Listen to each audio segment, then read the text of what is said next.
Bueno, buenos días. Aquí con estos apartes del conocimiento y análisis técnico, ¿no? De la parte de ingeniería eléctrica, pues voy a hablar sobre digamos, esa transición de lo que fue el despacho técnico económico, mediante uso de optimización matemática, multiplicadores de Lagrange y todo lo demás. Eh, digamos, en gran medida, pues ese era el esquema resolutivo y, y que migró a un mercado de bolsa. Digamos, ese mercado de bolsa realmente sería como a mínimo precio y el despacho histórico, el anterior a este tipo de mercados de electricidad, pues era a mínimo costo y ya lo voy a explicar. Entonces aquí tenemos en esta pequeña presentación, digamos, varias cosas, ¿no? Una de ellas es a ver, me hizo aquí un poquito. Digamos, esta es una curva de costo típica, digamos, de un generador térmico. Es un poco diferente la de un generador hidráulico, pero bueno, no sirve mucho. Aquí realmente no es el cero porque lógicamente él tiene que calentar la caldera y una serie de cosas. eh, digamos, el mínimo de generación, pues lógicamente no está en cero, ¿no? En este eje no cae a cero, aquí es la proyección sobre el eje X, que es el de potencia generada versus costo, ¿sí? Versus costo. Y esto es potencia generada. Bien. Entonces, aquí he dividido en tres franjas horarias, pueden ser, digamos, de 8 horas, 8 por 3, 24, para cubrir, digamos, el día, ¿no? Y asumamos que, digamos, ¿por qué la dividí así? Porque, digamos, si este es el costo operativo del productor, y que en un mercado en bolsa esto es confidencial ahora, ¿sí? No se tiene esta curva de costo digamos, para el público. Lógicamente ellos pueden ofertar, digamos, en los diferentes periodos horarios, pues digamos, a un costo específico, ¿sí? Entonces, digamos, para dónde se sube o para dónde se baja. Entonces, digamos que en el primer periodo horario, digamos, y casualmente salió, digamos, en este punto de coste. eh, Lógicamente entonces quedaría así digamos la preoferta, que todavía sigue siendo confidencial, ¿no es cierto? En el segundo periodo horario, lógicamente se ofertó, digamos, acá. No necesariamente tiene que ser esta parte, la región de la curva podría haber sido esta acá. Eso depende de muchas cosas, de muchas variables, pero simplemente por simplificar, digamos que esto se ofertó a otro costo y esto se ofertó a otro costo de esta curva. Entonces queda como seccionada, ¿no es cierto? Llamémoslo así. Queda a tramos o a trazos. Bien. Esto simplemente para ejemplificar, no quiere decir que aquí yo haya ofertado, digamos, solamente esta potencia, ¿no? Que podría ser, ¿no es cierto? O yo podría haber ofertado en este periodo, pues esta parte, y entonces esta parte me hubiera quedado acá, ¿no es cierto?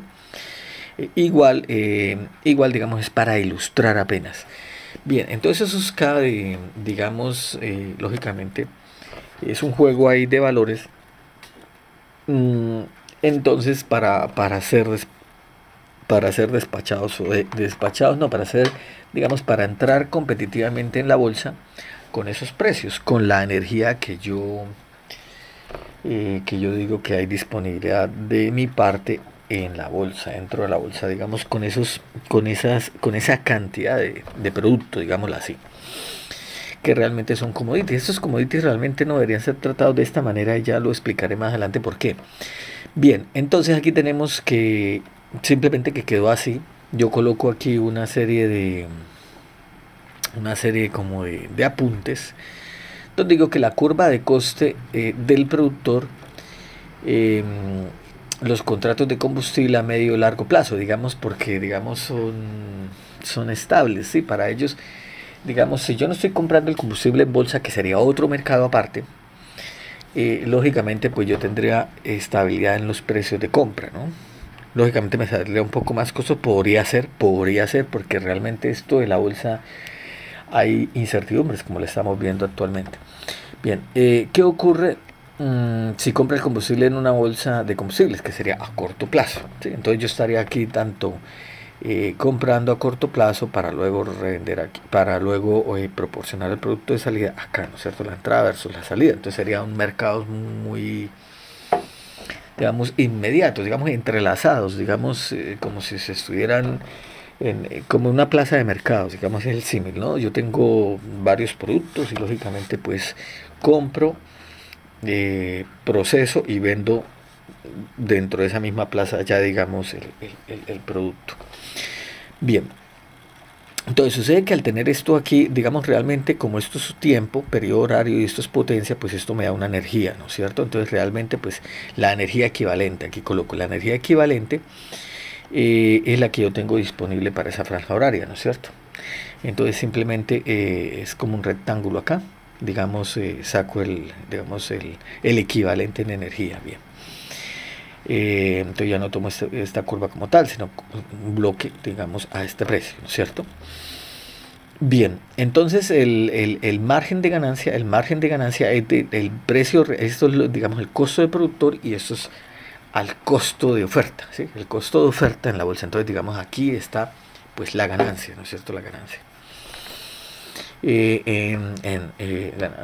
Digamos, en esos periodos horarios, ¿sí? De 8 horas, digamos, si esto es un día, hasta acá sería un día. Bueno, es de carácter ilustrativo. Entonces, vamos a hablar de, bueno, habría que declarar una energía, digamos, máxima disponible si tengo restricciones de combustible, ¿no? De esa planta en particular, ¿cierto? Eso era antiguamente en el despacho, ¿no? Entonces, digamos, aquí, lógicamente, como esto es horario, entonces el trader está básicamente diciendo, no, me queda tanto disponible, entonces yo juego con cuánta energía puedo despachar, ¿no es cierto? Y a qué precio, ¿sí? Entonces, entre más yo tenga escasa, lógicamente, y si hay mucha oferta, pues lógicamente yo puedo incrementar el precio, entonces mi margen de ganancia para esa poca energía, pues lo puedo de todas maneras vender a mejor precio, tener mayor margen de ganancia. Y aquí es donde están los problemas, porque cuando se habla de margen de ganancia, entonces existe el tema del valor marginal horario. Entonces, como yo estoy, digamos, en una plaza y digamos, todo el mundo vende naranjas, entonces las naranjas, pues a diferentes precios, pero igual se tiene que suplir una sola demanda, para un solo, digamos, consumo, si le diéramos una demanda agregada. Entonces, claro, porque esto no es nodal. Entonces, básicamente, o a varias distribuidoras, listo. No importa, pero por ahora vamos a verlo como uno solo. Entonces, el comprador o los compradores, en este caso, pues, si lo vamos a hacer extensivo a varios, entonces ellos tendrían que decir, bueno, básicamente yo cojo parte de ese a un precio y este otro, entonces ahí pujan y entonces para suplir su propia demanda, ¿no es cierto? Y entonces pues lógicamente pues eso el precio de compra pues será representativo con un precio, con un margen de ganancia para los productores, ¿no es cierto? Así de sencillo. ¿Dónde surge el problema? El problema surge en ese costo incremental, porque si, digamos, el de la naranja más cara, el que tiene las naranjas más caras, lógicamente fue el último en, digamos, hombre, nos faltan 5 naranjas, pero esas 5 naranjas están sobrevaloradas, digamos, porque así fue el precio que puso ese productor, pues lógicamente me eleva, digamos, los costos, digamos, de los compradores, pero estos compradores realmente son, digamos, los operadores, los distribuidores o los comercializadores, que a su vez es una cadena, lógicamente va encareciendo, incluso ese costo marginal de esa primera etapa se va encareciendo hasta el último eslabón, ¿no es cierto? Entonces es un problema.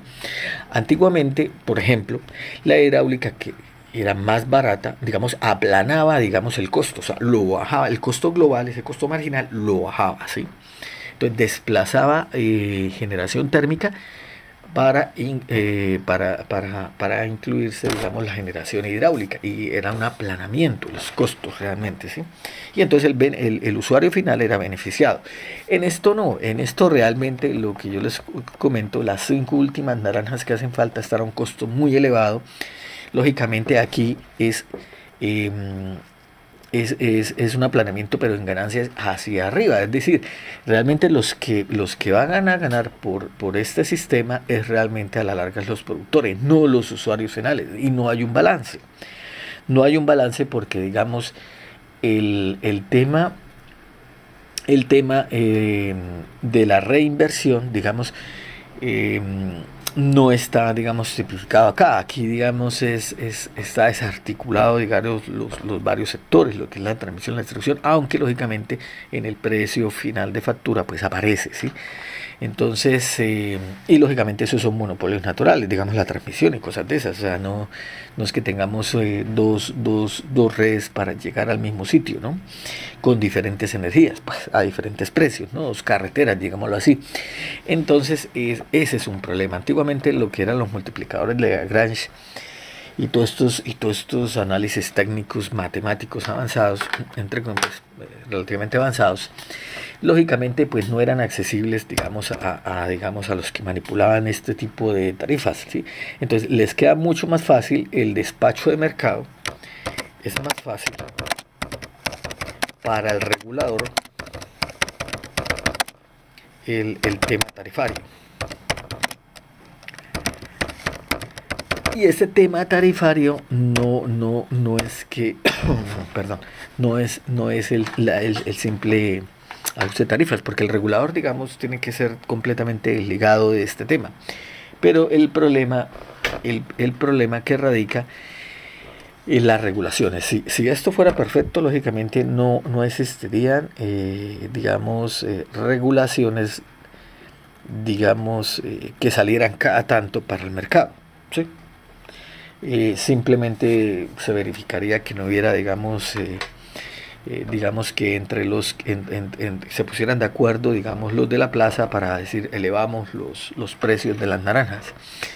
Básicamente sería casi que una labor de control, ¿sí? Más que regulador. Esto, cuando se habla de regulador, es que es decir, un mercado imperfecto, ¿sí? Y esos mercados imperfectos realmente terminan beneficiando a unos y perjudicando a otros. En este caso es pues al usuario final. Pues, el que maneje un poco el tema pues se dará cuenta de eso, ¿no? ¿Sí? Y se pueden buscar cualquier tipo de justificaciones de que este es un mercado muy bueno, que realmente esto es mejor que el anterior. No, realmente no, porque es más, incluso en esta competencia de precios, porque son precios realmente, no costos. Realmente las plantas más ineficientes, digamos, a manera de inversión, ya cuando la inversión de capital privado, lógicamente pues convengo o no convengo invertir siempre y cuando esa planta está siendo despachada, es muy ineficiente, es muy costosa, pero me la están despachando, entonces yo para qué invierto, ¿no es cierto? Y los inversores normalmente pueden invertir en muchas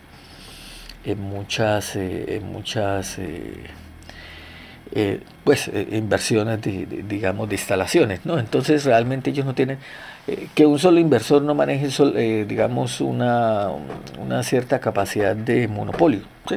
Que no se le convierta en monopolio más del 50%, pero realmente esos son grupos conglomerados, digamos, que realmente no es que se maneje, digamos, como tan así, ¿no es cierto?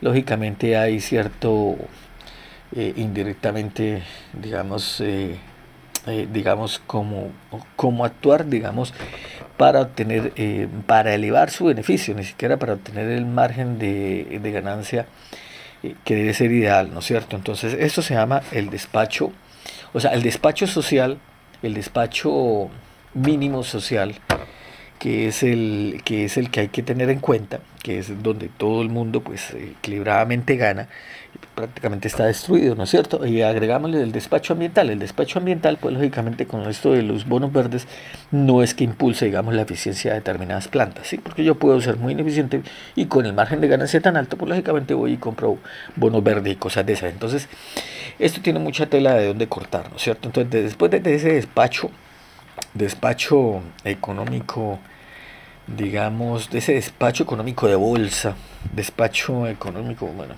sí, despacho económico de bolsa, es que quería mirar si era realmente financiero. Hay una diferencia entre economía y finanza, pero lo que es económico y financiero, hay una diferencia, pero bueno, dejémoslo ahí, digamos, se entra al despacho técnico, ¿sí? Porque hay unas restricciones técnicas que sí hay que respetar, y lógicamente si usted en bolsa quedó con determinada capacidad, y lógicamente pues no porque las líneas no le dan para sacar esa energía o alguna cosa, entonces dése cuenta que a la larga pues el inversor allá en transmisión tendrá que ver esas alertas, digamos esos mensajes que tiene un nombre, y lógicamente pues habría oportunidades de inversión en ese sentido, ¿no es cierto? Pero igual, como esto es digamos un mercado inmediato, pues lógicamente habría que conciliar, digamos, con el generador que resultó despachado en bolsa con determinada cantidad, pero por términos de restricción, lógicamente no se pudo despachar. Y lógicamente esas restricciones a dónde se trasladan, ¿no? Esos costos de restricción para a ellos decirles, bueno, pero yo determino pagándole tanto, pero aunque no me puede suministrarla, ¿sí? Lógicamente eso corre hacia el usuario final. Por eso le digo que es la destrucción total, digamos, el despacho, la optimización, sí, el despacho, o la componente del despacho, ¿no? El despacho social óptimo desaparece, ¿no? Desaparece, ¿por qué? Precisamente por eso, porque te queda trasladado unos costos hacia un lado y unas ganancias hacia otro, ¿no es cierto? Entonces realmente queda desequilibrado, ¿sí? Así de sencillo, ¿sí? Uno le podría adornar, mira la parte matemática, no, que esto es así, que esto es asado, que mirando a largo plazo, que las inversiones, que lo que es el retorno de inversión, amortizar lo que es la compra de equipos, de esas plantas, lo que quieran, ¿sí? Pero igual eso encarece, ¿no? Igual eso hay que mirarlo, ¿cierto? Y cómo se financian, digamos, los otros actores o agentes del mercado, que serían digamos, los transmisores, o la transmisión más bien, la transmisión, que es un monopolio natural, ¿sí? Y cómo se invierte en ese monopolio, de dónde se sacan los recursos, pues lógicamente de la factura de esa cuenta. Entonces, hay un problema, ¿no es cierto? Esto si no obedece a un mercado, lógicamente. Entonces, básicamente es eso. Ahora, las energías renovables, ¿cómo se tratarían? No hay un mercado aparte. Entonces, como ustedes se pueden dar cuenta, no hay un mercado aparte, digamos, de bolsa, o digámoslo ahí. Tienen una alta tasa de incertidumbre y por eso son los precios tan bajos, ¿no es cierto? Entonces, ahí el problema. ¿Por qué, digamos, el tema de la incertidumbre le pega tanto al costo de la energía de renovable? Y digamos, y no incide mucho otros factores que tienen en cuenta para otro tipo de fuentes, ¿no? Como por ejemplo el cargo por confiabilidad y todas esas cosas, y de mantenimientos y cosas. Realmente ya no se habla de esos términos, porque como ha sido, digamos, un poco de desastre, entonces se demascara, digamos, de otras maneras, ¿sí? Básicamente es eso, digamos, es como una reflexión, unas ideas, eh, pero se puede tomar así. O sea, en conclusión, digamos, el despacho a mínimo costo, que era como se venía haciendo, realmente es más ideal en términos de beneficios equilibrados y equitativos que un despacho de bolsa. Así de sencillo, ¿sí? Mírese por donde se mire, ¿no es cierto? Matemáticamente, que es más difícil, sí, sí. Pero igual ya existen herramientas matemáticas que permiten hacer tratamientos en esos casos donde no se puede aplicar, ¿sí? Que son algoritmos para métodos no convexos y cosas de esas, ¿no? o que no se pueden, digamos, con funciones que no son diferenciables.